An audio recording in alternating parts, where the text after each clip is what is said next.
Restart India presents Let's Talk Business, a talk show curated and presented by Restart India, an initiative started by Muthoot FinCorp Limited in partnership with Inc. Restart India came into being during the initial days of the lockdown with an aim to address the concerns of small businesses. One of the ways we connect with our community of small businesses is through our live events. At Restart India, while we are running on-ground campaigns to support and restart micro and nano businesses, the talk shows and live events are aimed to create a community wherein the advice from one entrepreneur or mentor can help other startups learn, share views, and grow. Our live events also create awareness to enable the community to come together and support small and local businesses. In this new edition of live events, we call Let's Talk Business. It is a conversation between entrepreneurs who run small businesses. We want to hear from them on how they ideated, set up their business, the challenges they faced, and how they have come to be where they are now. Restart India.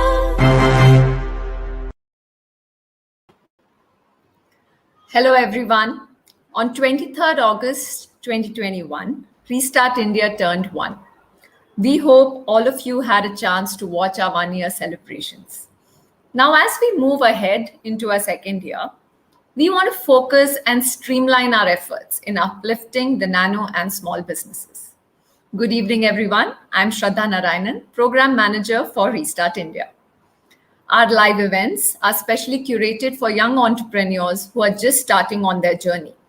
In this format that we call the Let's Talk Business, we feature people who have had their own success stories as entrepreneurs. And we discuss a broad range of topics that could help you and inspire you and your startup story. If you want to partner with us or share your story, or you would like to collaborate with Restart India to help other small businesses, please do log in to our newly revamped website, www.restartindia.in. We have lots of avenues there that you can pitch in. You can choose to associate with us in whatever way you want in our Get Involved page. All right, we are moving on, and we want to take efforts to help nano and micro businesses a bit further this time. We want them to understand the O2 mode, offline and online mode. We've already covered a range of topics. We've talked about social media marketing, brand presence, small business identity, and uniqueness in our chat shows over the last year. We now want to look at topics with a deeper lens. When we think about the major challenges that small businesses have faced, something that has come to the rescue of many businesses this past year actually came to mind. Last mile delivery. We're going to talk a little bit about that tonight. Our topic for tonight is how a robust supply chain coupled with effective data-driven marketing helps businesses grow. And to discuss this, I have two wonderful panelists with me today. Let me introduce Chris John and Mayank Jain. Chris John is the CEO and founder of Social Tribe, a performance marketing agency. He and his team have helped brands across the world scale their revenues by understanding how the ever-changing algorithms work. In his free time, he loves to cook. He watches almost every sport that there is. And he is usually debating in his head why Messi is the greatest player to play the game. Oh, well, we all think about that, don't we? Our next panelist is Mayank. Mayank is the founder of Rusabl, focused on making sustainable lifestyle affordable and accessible. Prior to this, Mayank was the founder of a solar power solution startup. Mayank's interest lies in design, marketing, and he enjoys developing solutions that solve everyday problems. His passion includes traveling to less explored destinations. Chris, Mayank, welcome so much to Restart India, Let's Talk Business. I'm so glad that both of you are here. How are you guys doing today? Hi, Shraddha. Firstly, thank you for getting us on the show. I'm Amazing. doing great. Yeah, thank you. Chris, what Hey, about you? How are yeah, you doing? I'm doing good. I'm doing good. Thanks, Shraddha, for having us here. It's just a pleasure just to be here, and it's been a pleasure to associate with Restart India for the last 1 year, to help see small scale businesses grow again after what happened in 2020. It's been a pleasure to be part of that. Thank you so much, Chris. And I think we've also benefited a lot from your advice and the multiple brainstorming sessions that we have had with you. Mayank, you are new to our Restart India community and really glad that you could be a part. So let's get started. Our show is divided into 5 segments, and in each segment, we'll be discussing topics that are relevant to running a business. The first segment we call the what, when, why factor. This is the rationale behind everything a business does. These are the factors and the foundation and the building blocks that decide the success of any enterprise, from the smallest to the largest businesses. Our idea to bring this segment in is to inspire like-minded businesses to learn from you. So Mayank, I'll begin with you. Sure. Cruelty-free, sustainable, all natural. This is what I read aloud when I looked at Rusabl products. Where did the journey begin? I think the journey began back in 2017, 2017, 2018, I can say, when I was traveling across the Himachal, right, just backpacking. And when I was there for around 4 months, I was at Spiti Valley, and I was just charging my phone, right? So there's this place where there's no food. Food comes from like 50 kilometers down, right, down the hill. Yeah. And I'm charging my phone, and I'm just wondering how is that even possible, right? There's no food and there's electricity. That is when I came across solar power, right? And that is where it all began. All And right. yeah, and then that led to a lot of things, and I started a solar company, and then which didn't work out for various reasons. And then I came across this article again, which said that there's a plastic ban in Bombay. Uh, so out of the blue, I start getting these ads about steel straws and all of that, and I start exploring more, right? And that is where it all actually began. And when one thing led to another, and I was introduced to the zero waste community that is there. There are a lot of gaps that I personally found, which were blocking me from leading that sort of a lifestyle. And then if I could find that solution, why not give it to the masses, right? And that is how the whole journey began, I can say. So is Rusable a take on reusable? Is that how you found the brand name? Yes, Or, all yes, right. yes. So we wanted a word which would be very easy to relate, right? Earlier we were called Minimo, by the way. Rusabl Okay. was a rebranding exercise that we did because of certain trademark issues that we faced when we were trying to register the word Minimo, right? And given the period of time that we had to transition, we had to come up with something, right? And we thought, why don't we do a tongue twister, where Uh, when people use our products, whether they want it or not, they are actually taking out the name and they're thinking of us, right? So that is when we came up with the word Rusable, and I that's think that did nice. a lot of good for us. Yeah. That's great. Very nice to hear that, Mayank. Chris, I'll come to you now. In 2018, you started your journey with Social Tribe. Social Tribe primarily focuses on data-driven marketing. Yeah. Data-driven marketing seems like a very big word. Can you explain in very simple language, what does it even mean and what is it that Social Tribe does? Yeah, so I think where this came from was from the perspective. Well, I'm an IT guy. I started my career in IT. I worked in Accenture for a couple of years, and I realized that IT isn't my thing. I kind of knew that back in engineering, but I just continued with it for a while. While I was in Mumbai, I moved to Mumbai for a bit, and I got the opportunity to be a consultant with an agency over there, and they were working with some of the biggest brands in India at that point of time. And I was just looking at a few campaigns that they ran, and I asked a few questions in terms of the data that I saw, and no one in the room had an answer for it. And I went to them and like, guys, come on, you cannot not know this. You have to know like what's actually happening with these campaigns. So that I realized post that while I was in Mumbai, I worked with a lot of small businesses over there. Is that small businesses don't have the budgets to overpay for big agencies that actually do data level marketing, right? And that started my journey with founding companies to help small to medium scale businesses and startups as well, to understand how data can be used in marketing, right? Which for a long period of time in the digital marketing space was not done correctly. So data driven marketing in a nutshell is just trying to understand what a few data points are, what the important data points are for you to make decisions on your future marketing campaigns or your future advertising decisions, right? And Okay. that's why the whole term data driven marketing is what we All hold right. for at Social Tribe. Yeah. So you rely on data which has already been accumulated or which is present to drive your marketing strategies forward for your company? Well, not for we don't. I mean, we of course we market for Social Tribe as well, but it's for other Yeah. businesses For other that's businesses. yeah, for other Okay. businesses.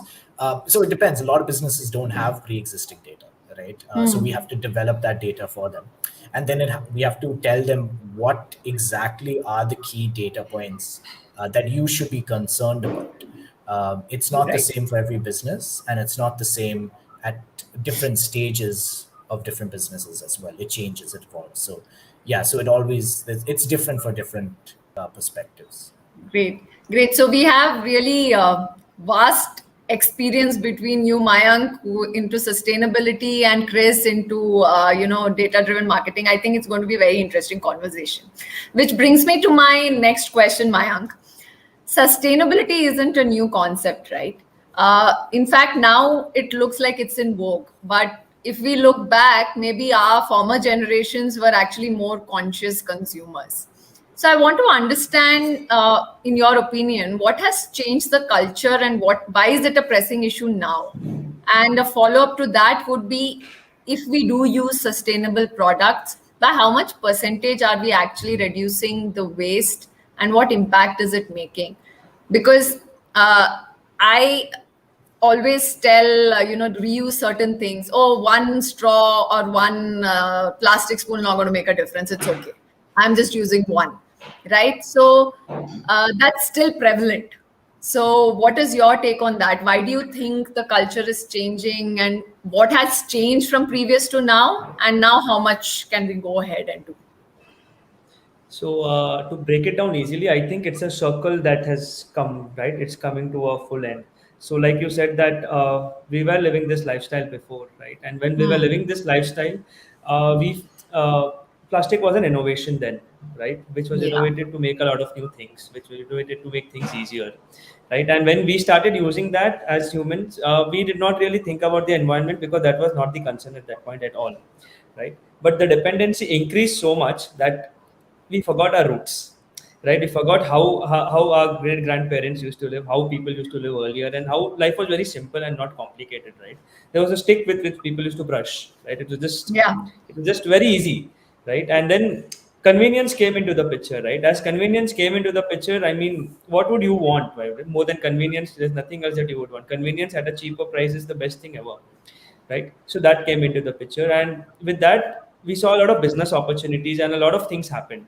Right now, fast forwarding to today, what has happened is our dependency on this has increased so much that we're starting to see a lot of impact on a very macro level, right? If you see people start talking about climate change, you see a lot of activists doing a lot of things, you see a lot of government talking about Yeah. this, right?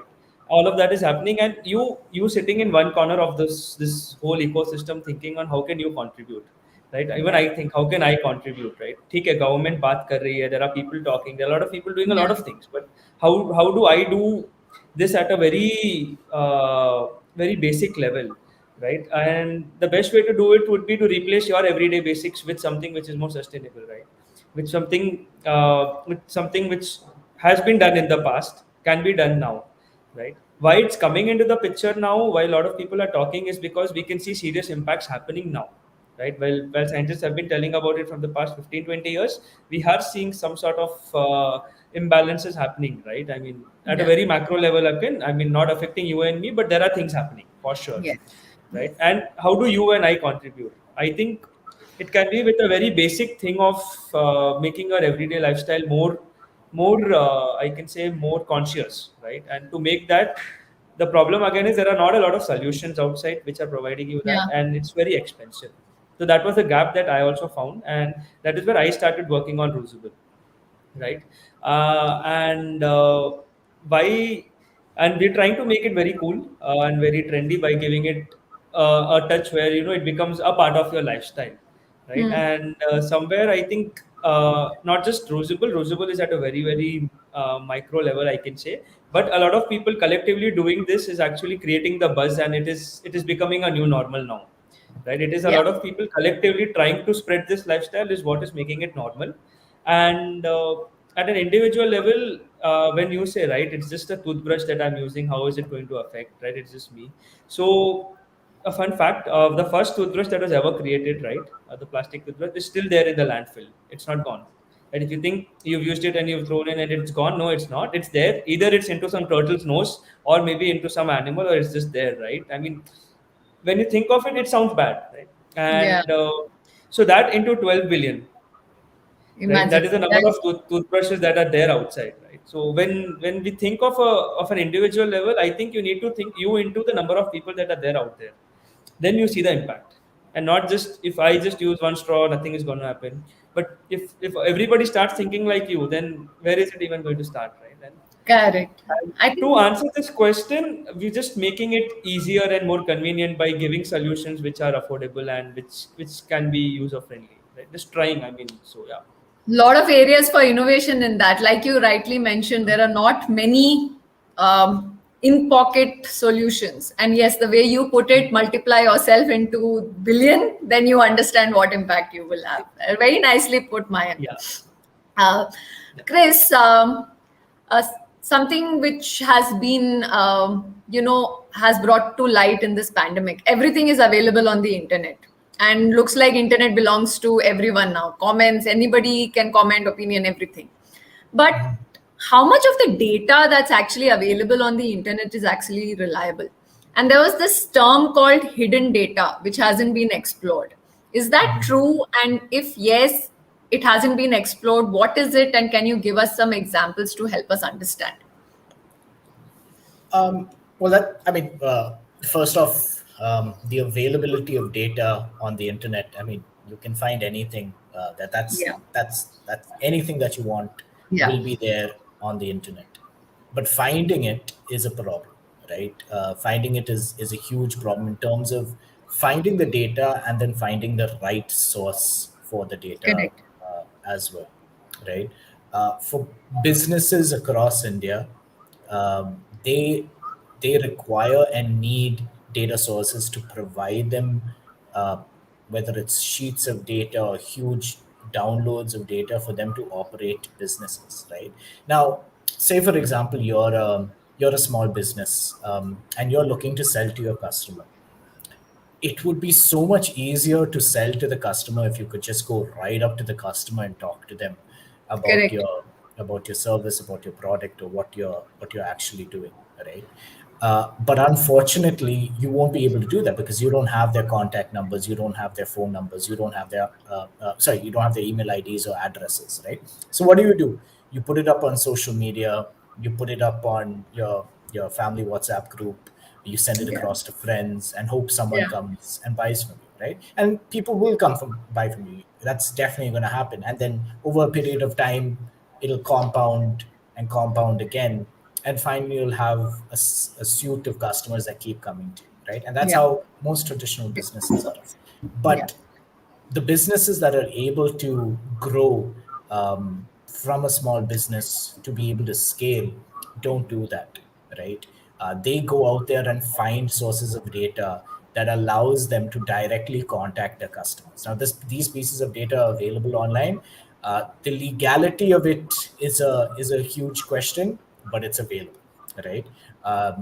Phone numbers, email IDs, addresses to a certain level, all of this data is out there, right? Which is why when you open your email inbox sometime in the morning and you see a random email from, say, Reliance Geo, but you've never signed up for Reliance Geo and you're wondering, hey, how did they email me?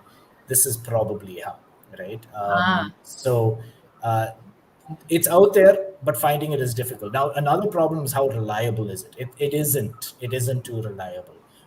These data sources combine pieces of data or other sources of data together and hope things match. That's basically it's just they just hope things match, right? Again, we are talking about um, uh, data sheets of millions of users. It's not like there's a single person going through it and verifying it, right? They use algorithms and they automate the formation of these sheets from various data sources.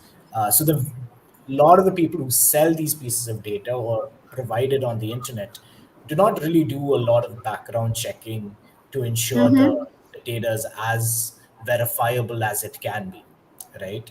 But that's all you get from here, and this is a huge problem in India.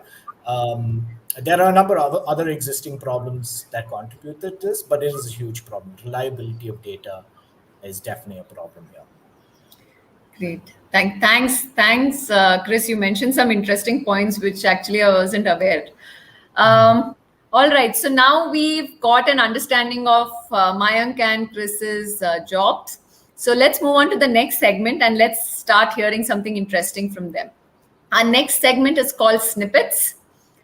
Uh, Entrepreneurship is a journey where the person embarking on the journey has different aspects to focus on, right? For someone managing everything on their own, like Mayank mentioned, it's a tough task. Let's understand how these two do it so well. While Mayank, Chris, some experiences you might have had must have been frustrating. I'm sure there must have been some experiences which have been fun or have been paths changing for you. So I want to just ask each one of you to recall an incident in your journey that has given you a moment like, oh, wow, this sounds super fun. But when you started applying it, maybe it was challenging or funny or whatever. And it made you maybe made it a thumb rule of your business or made you completely change your business model. So Mayank, why don't we start with you? Do you have any incident in your journey so far which you can narrate to us? I think it was very funny the way the whole thing around sustainability and Minimo started, right, for me. Because and I was just reading, I was done with my solar business and I was just exploring. And at 2 a.m., I'm just reading this article, right, on Facebook saying there's a plastic ban on Maharashtra. And this, I see Yeah. this Amazon ad which started following me, right? So out of frustration is when I bought that product on Amazon, Okay. and right, and I didn't really like it, and that was another frustrating thing, that why are people selling pipes, right? And I think that is where was the eureka moment, I can say, where thought let's make this, and I got into manufacturing out of the blue, right? I started exploring, meeting more people, and understanding how things are made. And with an investment of 5,000 rupees, I was able to come up with a small machine to make straws, and just started, right? I mean, so I think not a funny moment, I can say, but that would be one of the moments where I thought that, you know what, it's if you just want to do something, it's not really difficult. I mean, it's just you just need to start. I think starting is what is difficult, I feel. And yeah, I mean, when I started, also it was pretty funny because I was carrying straws across, giving it to restaurants, and everybody's wondering what this guy is up to, right? And it's a little funny at that time, but now when we say people that we sell around maybe 40-50,000 straws a month in pieces, Wow. and that is just to online customers, and that is when, you know, people think, okay, wow, there is something happening here. So at times you might think that something that you're doing is very funny or senseless, but if you think that it's making sense, then you should just go for it, because when it starts making sense for you, because you know what it is, it will start making sense to others as well over a period of time. So yeah. One of the best things I've heard, Mayank. Yeah, well, I think a lot of us have these kind of incidents, but what is inspiring is you've taken it up and made a business out of it. So I think that is what people who are listening should take it, right? It might seem like why nobody's doing this. Why don't you go ahead and do it? I think very inspiring, Mayank. Thanks. Chris, what about you? Any incident you can recall? Um, Usually, a lot of my frustrated incidents just keep me frustrated. They don't really turn around into a funny incident for me. Um, but I mean, one thing that I go back on, and I keep thinking about this, is that how I started running a business years back is vastly different from how I do things right now, and I will continue to evolve. I know that it's a learning experience, as you surround yourself with people who are technically smarter than you and probably know more than you. You keep talking to them, you keep absorbing information from as many people as possible. You tend to start applying that in your day to day, whether it's in life or your business. So one thing that I found very frustrating early on in my entrepreneurial journey was the ability to get stuff done. Because you start the day with 12 preset tasks, and I'm a slight taskmaster when it comes to setting tasks up for the day. Like I know at 8 a.m. what I need to do by the end of the day. By 12 p.m., those 12 have become 34. And by 6 p.m., you're done with 2 of those tasks because the other 20 tasks that have come in are way more important than those 2. And so at 9 p.m., you're completely exhausted, you're out of energy, and you're done with 3 of those 12, right? So I've had to evolve how I decide on how I prioritize things, how I structure my day. That's been a huge learning for me, and it was very frustrating for me early on. Yeah, it's not funny, but yeah, it's still kind of. But I think that's a constant struggle, right? I mean, where do you find those time blocks where you can actually get stuff done, which matters? Yeah, I think everyone needs to find their own way of getting that done. So we've already started getting questions from the audience. So I just want to let everyone know, please continue to post your questions on our YouTube channels, wherever you're watching the stream. The last part of this talk show would be addressing your questions by Mayank and Chris. So please keep them coming. We'll get to it in about, I think, 20 minutes. All right. So let's move to the next section called as Gyan Time. Businesses that are completely online need a great strategy and out-of-box thinking to stay relevant. With these emerging trends for analytics, everything is at our fingertips, right? So Chris, with your expertise in working with several clients, what are the steps? I mean, just tell us like 1, 2, 3 or hacks you use to build a solid data-driven marketing plan for a client.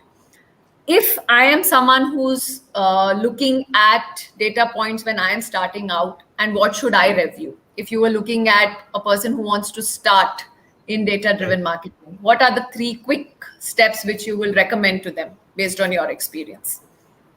Yeah, so the very first thing is really try to understand what is the objective that you're trying to achieve out of this activity. Now, marketing is a continuous process that happens for every single business. No business can live without it in some form or the other, right? But it's different for every business, right? For example, the most widely used example in recent times is how Tesla does not advertise. But Elon Musk has, I don't know, half the population of the planet on his Twitter profile, right? So he puts up a tweet, he changes the market, right? So that's their marketing. But for 99.99% of the business out there, they can't follow that same strategy. So what do? So be very clear and understand what your objective is, at least for the short term. And then you can have a very long-term objective of a year to 3 years to 5 years, whatever, right? The second thing is understand where your customers are, right? Just because social media exists does not mean social media works for everyone, right? There are a lot of businesses out there where social media is just there. It's a placeholder, right? So I'll give you, try to give you 2 contrasting examples here, right? If you're a restaurant, right, do you really need a website? Right? Are you really going to drive sales from a website? No one's going to order through you because Swiggy and Zomato exists. No one's going to come to your website to check your menu out because Zomato exists, right? So why do you need a website? Yeah, a website is nice to have, just for the sake of having it. People can come there, check you guys out, but that's about it, right? So don't give so much importance to building a website, building your Google Analytics. Instead, understand where your customers are. Your customers are going to be on Swiggy and Zomato, right? Yeah. And that's where you can influence the decision to buy from. Your customers are also potentially, depending on age group, demographics, where they're from, potentially going to be on Instagram, right? Yeah. Hack that, right? Get people who are popular on Instagram, what you call influencers, to come to your restaurant and post about you, right? People in your locality will then know more about you, right? And then keep social media pages that reflect who you're doing, right? And that would be a completely different strategy than say someone who's opening up a paint business, or someone who's distributing paint, or is a distributor of Asian paints, for example, right? That guy doesn't really need social media. No one's going to Yeah, come to his social media page, his or her social media page, and say, "Hey, this guy sells paint. Let's buy from him." That's not what a customer is going to do, right? A correct. customer is going to try checking you out online. He's going to Google about you. He's going to read reviews about your website, about your business, and then potentially he's going to come to your website and then make a decision whether you're a trusted person or not, a Yeah. trusted business or not, right? So in that case, a website makes a lot of sense. And then to ensure that if you do have a lot of competition potentially in that locality or wherever the person is going to be, and you want to show up first, then you can potentially look at things like Google Ads and or writing a few articles, whatever. There are a lot of other things that you want to show up first, right? That's the main objective here, right? So now your strategy has completely changed, right? And the Correct. only way you can create a strategy is very first understand what your objective is and understand where your customers are and on what channels, right? There are a lot of businesses out there that spend crores of rupees or millions of dollars on radio and TV, right? They still have to. They cannot stop spending that. A lot of people say, why are they spending that on TV when they can be spending that on social media? It doesn't work because a lot of their customers are 46, 60-year-old who don't spend so much Watch time on TV. social media. And even if they do spend time on social media, they don't get influenced by social media to make decisions to Yeah. purchase, while a TV ad does that, right? So companies realize that, right? So understanding where your objective is, understanding the channels where your customers are number one.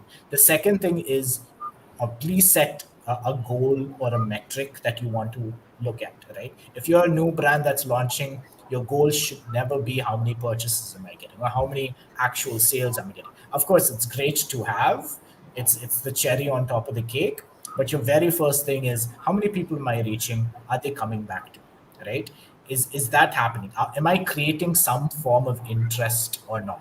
If I'm not creating a form of interest, is my product or what I'm selling not good enough? Is the price point not good enough? So you're trying to figure out, it's basically a product market fit kind of stage. We're trying to figure out whether your business is what your customer wants, right? And you keep iterating on that, right? So understand what stage of the business you are, and then understand what metric you should be looking at. Once you have all this, double down on things that work for you and try for the time being, depending on the budgets that you have, ignore the things that don't work for you for now, right? Focus on things that Yeah. work for you, put all your effort into that, try to acquire as many customers as you can, and then focus later on creating a strategy for those other channels that haven't worked for you before. Those would be, in a That's nutshell, the first three steps that I would run through with a perfect. smaller emerging business. Thanks, Chris. I think it makes a lot of sense. A lot of times, I think businesses just want to make the mistake of just going all out in all different areas and lose focus. It's better to identify where you need to focus, at least in your starting stages, so you develop some traction and then branch off into different things. Great. Mayank, I'll come to you now. I think these are some of the questions which a lot of small business actually have. What are the building blocks of a seamless supply chain? And how does a user experience fit into designing a supply chain? And what are the elements you need to keep fixing in supply chain? So, in a nutshell, how do you get a good supply chain going for your business? The very first thing for a small business is having a seamless supply chain is a myth, right? It is not something that can be done, right? I mean, I will just list up because I mean, it is just not possible, right? There are big players out there who are just trying to make sure that they are always in stock, not out of stock, right? Amazon goes out of stock, right? And most of the time, when you try and buy some good product on Amazon, it is out of stock, right? There's a reason they're not able to do it. And one of the biggest challenges that we young businesses face is working capital blockage, right? The more you want to grow, the more working capital you need, correct? I mean, that is one of the biggest challenges that we face. So I try and play my thing around it. I can just give you a few examples on what I do, right? One of the biggest mistakes that I did, when I started out was source everything from other countries, right? So here Okay. what happens, yeah. So here what happens is, while it's easier and you get at a cheaper rate, the problem is the turnaround time, right? It takes anywhere between 60 to 90 days, ideally speaking, for anything to come in.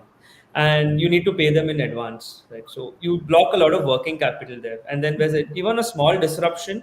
What happens is, you just go out of stock, because we tend to plan in a way where, we know that we have stocks for 60 days, and we need to plan for the next 60 days in a way that even if you're going out of stock, the other supply should come in within the next 1 week, right? That is the turnaround Correct. time that we have because of the working capital shortage, right? Everything is revolved around the money that you have, right? Because you can do only that much business in the end, correct? So when you're thinking of products, when you're building products, right, try and think of building products which are done locally, which can be procured locally, and which can be procured every week or maybe every month, right? One of the biggest learnings, while you might see that there are other countries who give it to you at a cheaper price, save that for later, right?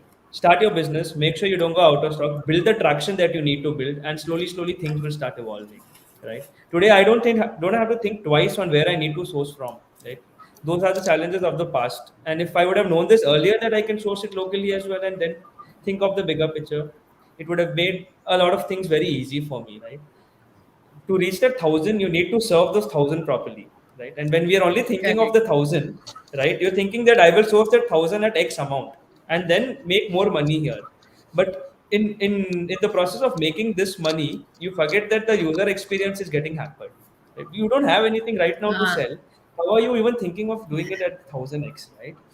So 1,000. this is one of the, yeah, 1,000, yeah, this is one of the very basic things that I think should be a part of your business, right? Where you're sourcing from, because that will define a lot of things. And how you implement this into your how you implement supply into your user experience is very one of the very basic things that you need to do, I think, is make sure that you are available in all the clusters, right? When you are online, the challenge now when you are online is that there are so many people online that there are certain sellers who will give it to you in 1 day, there are certain who will give it to you in 7 days, and there are certain who will give it to you in 3 days. Right? Take an example of Amazon. So a lot of people, when they are browsing on Amazon, right? For example, people looking for a tube light or a speaker, right? They will probably filter, or speaker might not be the right example. Actually, let's say a stainless steel straw, right? There are 10 sellers selling the same type of straws. So how do I Correct. as a brand come to you, right? Apart, if imagining everything is the same, you will filter prime, you will filter rating, and you will filter fastest delivery, right? And you need to be Correct. there, right? You need to be there. These are the filters that a consumer would do. So what I would suggest you do is replicate your inventory into all Amazon warehouses across, right? Be present in the south geography, in the north, in the west, and in the east. Let's just be everywhere. And then anybody searching from that vicinity, you will be the first one. I have seen a 4x growth personally by just adopting this model, right? And yes, it does require a lot of supply, it does require a lot of planning, but I mean, we'll learn, right? I mean, it's better than having nothing. So it's a process which we learn. But yeah, I mean, I wouldn't suggest you have a tech, because if you had the tech, then you would have the infrastructure to have that sort of supply, right? So just start. I mean, like I say, just start. I mean, it's okay, there's nothing to lose, and Amazon just supports you pretty well. And Great. again, also how you can build a beautiful user experience is sell on Amazon, sell on marketplaces, right? Because as small businesses, while we might hear a lot of brands saying that we're doing X revenues and Y revenues, which you look up to, you need to understand Mm-hmm. that they've reached there by selling on certain marketplaces where they have tried and tested their products, and they've understood that, what, we are making That's money here. Now let's use this money to sell on the website, right? Now when you look at an example of a Mama Earth, right, you see that yeah. it's such a big brand in personal care, right? So you think they're selling extensively on the website, they do TV commercials, they do everything. But what we don't know is for the first 3 years, they were selling only on Amazon. Yes. Right? For the first 3 years, they were available only on Amazon. They made the market there. They got so big that they had the pool of money to actually do anything they want to now. Right? They get so much of funding and all of that. It's on basis of how they were able to test the product in the market and place it the right way. So one advice would be, especially to young and small entrepreneurs, is focus on what you have. Right? While it's good to have a vision, good to have ideals, and good to have a dream, but you really need to focus on what to have right now and how you can build that, while keeping in mind that is where you want to reach, instead of just jumping the gun and going all the way there and then going there and thinking, now what do I do? Right? Because your basics are not right. And supply will play the biggest part in a D2C business, because no matter how much money you have for branding, no matter how much money you have for advertising, till the time you don't have the goods to supply, everything is going to be a waste. Right? So yeah, I think these are the few hacks that I do. Thanks, Mayank. Yeah, no problem. Thanks, Mayank. I think it's very interesting. Chris comes from a service based enterprise, and you are in a product based enterprise. And both of you, something which you said in common is focus. Focus on your capabilities. Ensure you leverage that. It's great that you want to grow bigger and better, but leverage your capabilities first before you expand.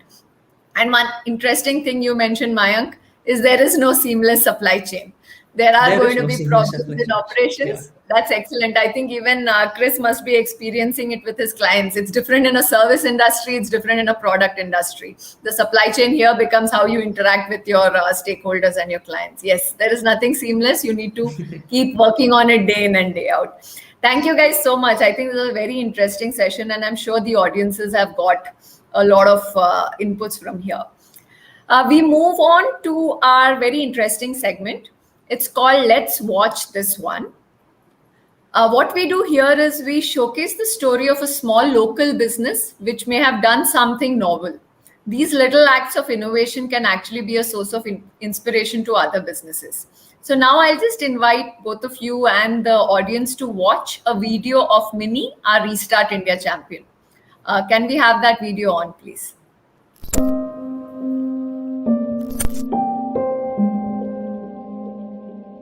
എൻ്റെ പേര് mini, ഏഴുപുന്നയിലാണ് വീട്. ഞാൻ എറണാകുളത്ത് work ചെയ്തുകൊണ്ടിരിക്കുന്ന ഒരു കടയിൽ സ്വന്തമായിട്ട് തുടങ്ങണമെന്നൊരാഗ്രഹം തോന്നി. നാട്ടിൽ വീടിൻ്റെ അടുത്ത് തന്നെ ഒരു കടയിട്ടു. അവിടെ ഒരു 7 വർഷം കടയിട്ട് എല്ലാം തയ്ക്കുമായിരുന്നു. റെഡിമെയ്ഡ് നൈറ്റിയുടെ വർക്ക് ഉണ്ടായിരുന്നു. എനിക്കൊരു 10 സ്റ്റാഫ് ഉണ്ടായിരുന്നു. പിന്നെ 7 വർഷം കഴിഞ്ഞപ്പോൾ ഞാനത് കുറച്ചുകൂടെ വിപുലമായിട്ട് ഒരു കട വേറെ എടുത്തു. അവിടെ നല്ല രീതിയിൽ തന്നെ വർക്ക് കൊണ്ടുപോയിരുന്നു. പിന്നെ ഈ ലോക്ക്ഡൌണിന്റെ ഒക്കെ സമയം ഇത് കാരണം കട അടക്കേണ്ടി വന്നു. ഭിന്നശേഷിയുള്ള ഒരു കുട്ടിയുണ്ട്. ആ കുട്ടീനെ നോക്കാനായിട്ടുള്ള ബുദ്ധിമുട്ട് കാരണമാണ് ഞാൻ വീട്ടിലേക്ക് മാറ്റിയത്. വീട്ടിലും ഇപ്പൊ ഇത് തുടർന്നുകൊണ്ട് പോകുന്നു. കൊറോണയായിട്ട് ലോക്ക്ഡൌൺ തുടങ്ങി. ആ സമയത്താണ് മാസ്ക് നിർബന്ധമായിട്ട് വെക്കണമെന്ന് പറഞ്ഞു കേട്ടു.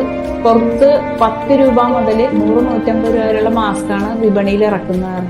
ഒരു തയ്യൽക്കാരിയായ ഞാൻ വെറുതെ പൈസ കൊടുത്ത് എന്തിനാണ് മാസ്ക് വാങ്ങിക്കുന്നത്? സ്വന്തമായിട്ട് തയ്ച്ചുകൂടെ എന്ന് ആലോചിച്ചു. എല്ലാരും ചോദിക്കും ഇതെവിടെ നിന്ന് വാങ്ങിച്ചതാണ്. അപ്പൊ ഞാൻ തയ്ക്കണമെന്ന് പറഞ്ഞപ്പോ കൂട്ടുകാരികളും അയൽവക്കത്തുള്ളവരൊക്കെ പറഞ്ഞ് ഞങ്ങൾക്കും തയ്ച്ചു തരണം എന്നൊക്കെ പറഞ്ഞിട്ട് ഞാൻ എല്ലാവർക്കും തയ്ച്ചു കൊടുത്ത്.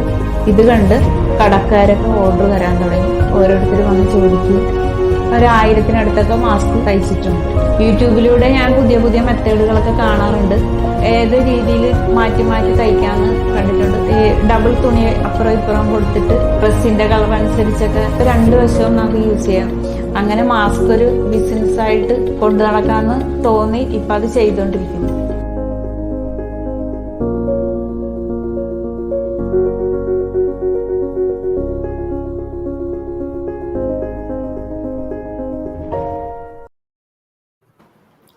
To everyone watching, Mini is our Restart India champion. She had a tailoring shop with almost 10 staff members to help her out. But because of COVID, she had to close down her well-established business and had to move her store to her home. She saw how masks were being sold and how the prices of masks were so high. So she started making them, and people in and around her started pouring orders. And she was able to make more than 1,000+ masks. due to which she was able to earn her livelihood and support her family. So these are the kind of stories that we really like in Restart India, and we really salute Mini for not giving up and continuing her good work. Mayank, I'll just come to you first. What Mini did and a lot of other small businesses also do is, the supply chain had got paused, right? It was an unprecedented time. Even now, it's not really taken off like it was before the lockdown. What are your suggestions for small businesses who are still struggling? What is that one thing which you think you can tell them? I'll just give you an example, right? So what Mini did, we did the same thing during COVID, during the first lockdown, right? We had to pivot the business because while I had stock, there was no movement, right? And the 5 people who were working with us, there's a place for which we need to pay rent, and all our working capital is blocked in our inventory. So how do we do this, right? And that side of pressure can be difficult because you know that at the end of the month you need to pay these people no matter what, right? And you need to clear all your dues, and you need to pay your suppliers because they have people to pay to. Right? So how do we do this? And I think one of the most important things, as entrepreneurs, I mean, because uh, most of us sign up for it, most of us don't have an option but to get into it, right? There are different ways and different reasons why people do this. I wouldn't say everybody does it for the fun and the kick that they get out of it, but there are a lot of people who do it because they don't have an option. Right? Correct. You don't really have an option, but you need to do it. So I think as entrepreneurs, one thing in common is that no matter what, you need to hustle, right? I mean, there are thousands of things that are coming to us, right? I mean, it's okay to cry. I mean, I cried, right? It's okay, but then, but then it's also very important that you think on what next, because that is what we do, right? I mean, you think on what's next, and it's very, I mean, I don't know how to put it because there is no solution to this. I mean, there is no one answer to how to solve this problem when it comes to a lockdown or how you do supply, because there's absolutely nothing you can do. But now that it's become a norm, one suggestion would be have a backup, right? Have a backup. So even if you know that there's a lockdown that's going to come, we have a lot of news coming around saying, there is a lockdown happening here, there is a lockdown that is going to happen here, and all these marketplaces are also becoming very accommodating and supportive, right? Find a way around on how you can have your goods stocked up in these warehouses and not in your own warehouse, right? Sign up for the services that Amazon has, that Flipkart has. It is very easy. I mean, anybody needs any help can just call me at any point of time and I'll be more than happy, right? So it's very easy to get onto these services, right? Get onto those services, and then, I mean, half of your problems are solved. If there's a lockdown, you don't have to worry because Amazon is going to fulfill your orders, right? Flipkart is going to fulfill your orders. So Outsource leverage your other warehousing. businesses Yes. for yours.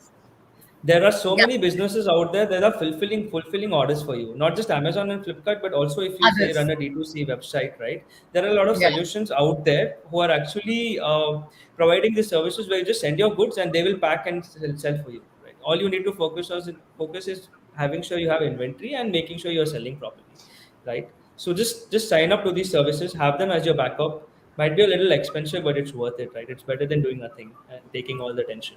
So this would be one of my very first suggestions to anybody who's running a D2C consumer businesses. Sign up for these services because we don't know what's happening next, right? But people are buying for sure, and I'm sure everybody is seeing it. That everybody is seeing that curve on their chart, irrespective of what they are selling. If they're selling online, it is growing, right? So you don't want it to stop. So just sign up for these and relax. Thanks, Mayank. Chris, in this lockdown, like what Mini also experienced, a lot of we saw a boom of digital influencers, right? A lot of people were endorsing a lot of products. How can businesses like Mini and other people who are small in nature, how can they become or recruit digital influencers to become ambassadors for their businesses so that they can promote it locally? We're talking about small businesses. What do you think? So I think Mike used the word there, hustle, right? That it doesn't matter what stage or what kind of business you run. Entrepreneurs have to hustle, no matter what. You're a small scale restaurant, tailor shop, or you're running a national brand. It's still the same. For someone who's like Mini, who works in a local community, providing a product within that, and can potentially use marketplaces to ship across the country or even across a local area. One thing that she will understand better than anyone else is the pulse of what's happening around her, right? She'll Yeah. know people, she will know what's happening, she'll know her customers, she'll know her neighbors, she'll know people who live in the city. And what she needs to do is, first understand whether influencers make sense for her. If that's the right direction to go. Does she need someone to endorse her product or not? And B, hustle them to get to do it Yeah. for her. Right? Yeah. Just that's what she's got to do. Whether it's just talking to them, giving them free products, getting them to try out, do it as a favor, right? Because from a business like hers, she can't really give influencers or pay influencers money Yeah. to be able to endorse her products Yeah. in most cases. Sometimes you probably can, but in most cases you're not going to have the money to do that. So get them together, and you have to understand that influencers as well need content to put up on their platforms. They're Correct. trying to grow, right? So Yeah. for them to be noticed by other people, or if they're thinking from a perspective of being noticed by other brands to promote their products, they need products to promote on their own, right? So that you can actually leverage that and say, hey, you can do this for me, you can get, and they'll grow their following, and you'll get a bit of traction as well. This is actually another key point for people watching out there, is that I'm sure you guys read a lot of articles, magazines online, right? Which are basically digital publications. So you have your newspapers, right? Or your Hindu and New Indian Express and all of that. But other than that, there are a lot of digital publications that I'm sure a lot of you read. A lot of these publications need content. They only have like a few content writers, and they outsource all their content to freelancers, right? And there's only so much content that's out there that they can actually write, so they need content. So don't hesitate to try sending across your article or the story about your business or a story about your product over to these digital publications and see if you get featured. I'm pretty sure if you send about 10 to 20 of those emails out, you might get featured in a couple of them, which will grow your business exponentially, right? Because now you're reaching to thousands, 10,000s, potentially Yeah. 100,000s of readers, right? So that's something else that you can leverage. It's not the same as an influencer, but it's the same process. You're trying to leverage someone else's following to gain more traction for your business. That's a very, very interesting point, Chris. I think we can use it in Restart India as well. And something which both of you actually mentioned is leveraging somebody else's reach, right? So, something which we want to do at Restart India and we really believe in is amplifying the voice of our small business. So, Chris, I think you have got some articles from us as our celebration. We had Oh, two yeah. really amazing entrepreneurs make masks, which is branded with our name now, Yeah, and it wasn't yeah, just the and a mask. bag. Yeah, Nice I'm mask and a I'm walking around my town in Cochin oh, in lovely. Kerala with this, going to the supermarket. It's really helpful. So thanks a lot for this. Mayank will be happy. Mayank, it's a sustainable solution. It's not a Yeah, plastic bag. It's something that which is that true. you keep using, right? So at Restart India, we just had this idea that while we wanted to gift our mentors and our community something when we turned one to thank them for all their support. The best way to do that was amplify voices of these two amazing ladies, Girija and Parvati. And we shared the masks and the bags they made to all our mentors and supporters like Chris here.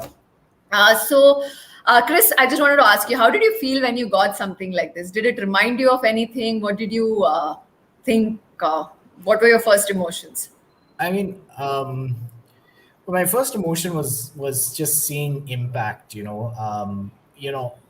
What I've done in terms of helping Restart India out has been minuscule compared to the actual impact that has happened on the ground with these small businesses, right? And I come from a place where my business was affected too, but I know my where how I stand and stuff like that. I mean, I know a lot of these small businesses would have gone through so much during that period of time just to make ends meet, right? And a lot of us have the privilege, and I acknowledge that privilege, that we didn't have to go through that in terms of making our ends meet completely, right? And just to see so many businesses to be affected, to have been able to get through the last year and to come on to the other side and be successful. Just reading the story of Girija and everyone who's gone through this was really amazing. Yeah. So that was generally Thanks. my first emotion when I saw all that. Thank you. Thank you so much, Chris. And to everyone who's listening, please do head to our website. We are going to come up with something new where, in our small way, we are going to amplify voices of these small businesses, and you can definitely help. We have a few minutes left, but we really need to get to some of these questions our audiences have asked. I am just going to straight away start with the first question. So Hema Abhijit asks, what does it take to turn a normal city into a Silicon Valley startup supporting city? We have seen startups like Swiggy, Zomato running with losses for a long time. Where exactly can technology help fit in for us? How can tech fit into supply chain? I think it's for both of you. So please, what do you think? Mayank, you want to go first? Yeah. Yeah, I don't mind. Yeah. So answering the question of how tech fits into supply chain, Yeah. I think initially it wouldn't, right? Because you wouldn't have the resources or the volumes to actually have any sort of tech solutions, right? While there are a lot of tech solutions out there, to name a couple of them would be something called a brown tape or a Zoho book or a Zoho inventory, right? For small businesses to just have their inventory online, right? Please go ahead on and use these tools. These are not very expensive, right? These tools can help you manage your supply chain into a D2C structure that we are talking about, where you have a lot of products and inventory where you sell, and it's easier to maintain what is there, what is not there. Coming to how we see startups like Swiggy and Zomato running with losses, so we need to understand that these are disruptions, right? These are not normal businesses that happen on a daily basis. When a Swiggy or a Zomato came in, nobody believed in them, and today everybody is buying them. And this took a lot of money, right? It took a lot of efforts for them to actually get people to use digital and use e-commerce or use a phone to buy or do things in general, right? More than looking at it from a profit or a loss angle, I think you need to look at an angle where it's changed the way people live, right? I mean, and that is very important, because now that so many people use Swiggy and Zomato on a phone, they know what all things can you do on a phone, and that is where you and me are able to sell digitally to these people, Correct. right? Yeah. So I mean, when we look at them as businesses that are loss making and why they even exist, we also need to realize that since they exist, our businesses exist, right? Or else it might either have to be you or me who would have to spend that sort of money and bear that sort of losses to actually get these people on board to even use your product, right? Very So it interesting would perspective, Mayank. yeah, so it would be wrong to tell that, these are loss making businesses, how do you do that? You should think of in a way that these are disruptive businesses, and what sort of disruption can you think of, right? Take it in a way where if they can do it in the food sector with tech, where can you do it, right? Exactly. Right. And if you have such ideas, capital is the last problem that you will ever face, right? Do you ever hear them facing capital problems? No, No. right? All you hear them facing is how can we get more people to use tech, right? If you have something like that, I think you are going to be like the next Swiggy, Zomato. And if you need any help with capital, again, I can probably help you finding that, right? And I mean, so yeah, I mean, look at it in a positive way on how it's helped grow the ecosystem, and if you have something, how you can help grow it bigger. Great. Chris, any of your thoughts in the same question? Yeah, so it really depends on where their business is, right? But Mayank answered two really good pointers right there. Was one is that there is infrastructure out there that you can leverage. You don't have to build your own supply chain. There is infrastructure out there that you can leverage. The entire Zoho suite. I haven't used it personally, but I think it's free. Most of the tools that they have are free, or like Mayank said, very low cost. They are built for the Indian ecosystem, and hence you can just tap into that. There are multiple other fulfillment tools out there that come at a really cheap cost, which help you to deliver that, which is your last mile delivery, right? Which is a huge struggle that a lot of Indian businesses faced up till about 3 to 4 years back, or around 3 years back, right? Until these guys came onto the scene. So that is one. The second thing around how does it the first question, actually, what does it take to turn a normal city into a Silicon Valley startup supporting city? See, the best example here is Gurgaon and Bangalore, or Delhi and Bangalore, right? Delhi and Bangalore produce all the startups in India. Mumbai and Chennai has Zoho, of course, and it's a SaaS based capital, but Mumbai and Chennai don't produce as many startups as Delhi and Bangalore. The reason behind that is that when the startup boom happened about a decade and 12 to 13 years back, there were a few people and individuals as well as groups on the ground that helped create an ecosystem in the city, right? By creating an ecosystem in the city and allowing startups to be able to have access to capital. Mayank said capital isn't a problem anymore. Go back to 2008, it was a huge problem. Like, there was no structured capital, there was no way to raise funds, right? So creating local ecosystems is very, very important. It's where Bangalore and Gurgaon startups over there have no issues in terms of capital, in terms of meeting businesses, meeting other startups, accelerators, incubators, all of it, right? So your city needs to have that right from the start.